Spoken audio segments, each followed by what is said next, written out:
Hello everyone, welcome back to my channel latest update for life. So जैसा कि आप जानते होंगे कि हम अपने चैनल पर रामचरितमानस की सीरीज़ को स्टार्ट कर चुके हैं, जिसका आज 9वां दिन है, जिसमें हम आज बालखंड चैप्टर 1 की 9th हेडिंग को कंप्लीट करेंगे, जो कि है वाल्मीकि वेद, ब्रह्मा, देवता, शिव, पार्वती आदि की वंदना। तो चलिए स्टार्ट करते हैं। जय श्री राम।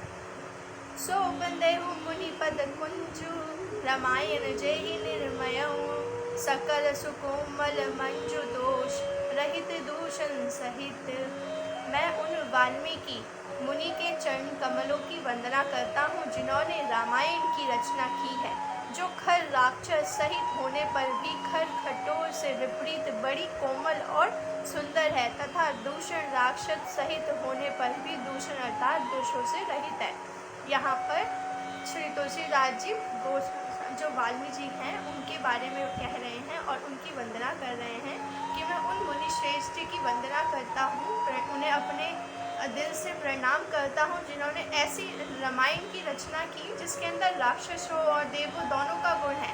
राक्षसों के बारे में भी बताया गया है, पर वो राक्षसों की तरह दोषों से रहित है। मतलब बोलते हैं ना कि किसी का वर्णन है हमारी बुक में, वो एक मछली पूरे तालाब को खराब कर देते हैं। तो यहाँ पे तालाब है रामायण, जिसके अंदर राक्षस रूप से रावण और राक्षसों की प्रजातियों के बारे में भी लिखा है, परंतु रामायण इतनी शुद्ध है, इतनी अच्छी है कि उन दोषों का इस पर कोई प्रभाव नहीं पड़ता है। तो इसीलिए रामायण के रचनाकार वाल्मीकि जी का यहाँ पे वर्णन कर रहे हैं तुलसीदास जी। बंदेहु चरई बेद भाव बारिदी, बोहित सरस जिनहि न सपने हूँ खेद वर्णत, रघुवर विसत जसु।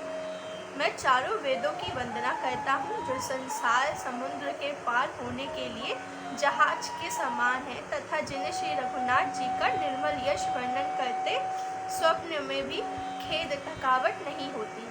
यहाँ पर श्री तुलसीदास जी जितने भी हमारे वेद हैं, 4 वेद हैं, चारों के बारे में बोल रहे हैं कि उनका रूप ऐसा है कि उन्हें सिर्फ पढ़ने से ही संसार के जितने भी सुख हैं, जितने बंधन हैं, उनसे इंसान मुक्ति पाकर एक जहाज मानक वेद में बैठकर स्वर्गलोक को पा सकता है। यहाँ पर ये चीज़ की वर्णन किया जा रहा है।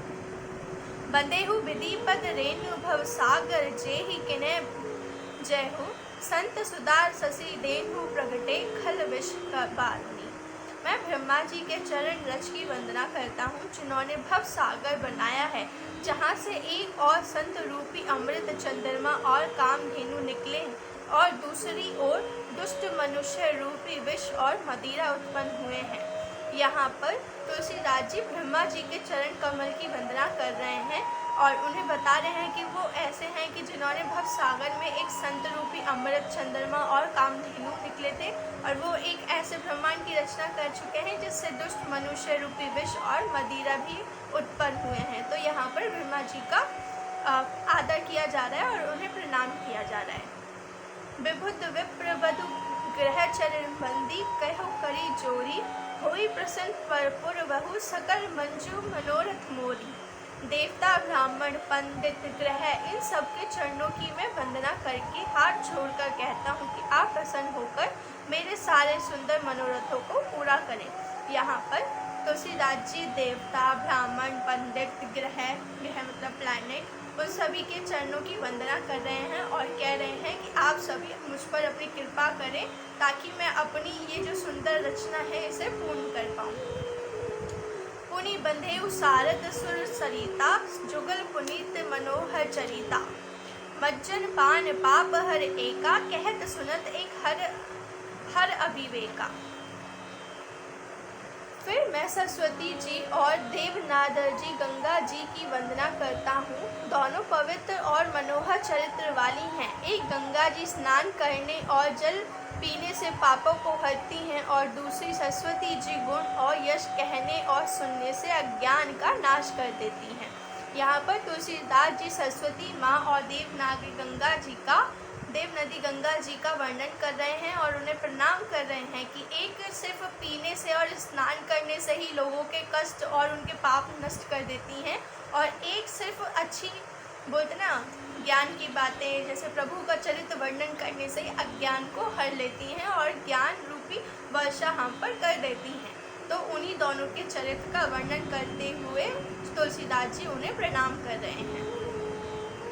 गुरु पितु मातु सहेस भवानी, प्रणवहु दीन बंधु दिन दानी, सेवक स्वामी सखा सिय पी के, हित निरुपधि सब विधि तुलसी के।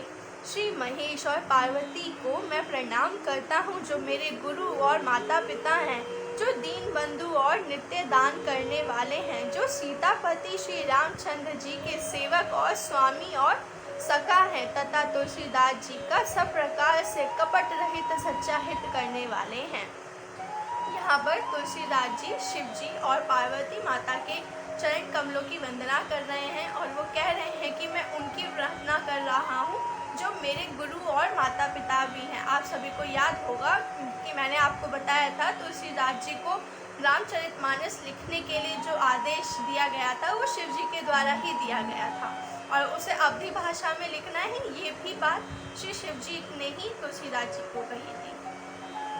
कली विलोक जग हित गर गिरिजा, साबर मंत्र जाल जिन्ह सरीजा, अनमील आखर अरथ न जापू, प्रकट प्रभाव महेश प्रतापू।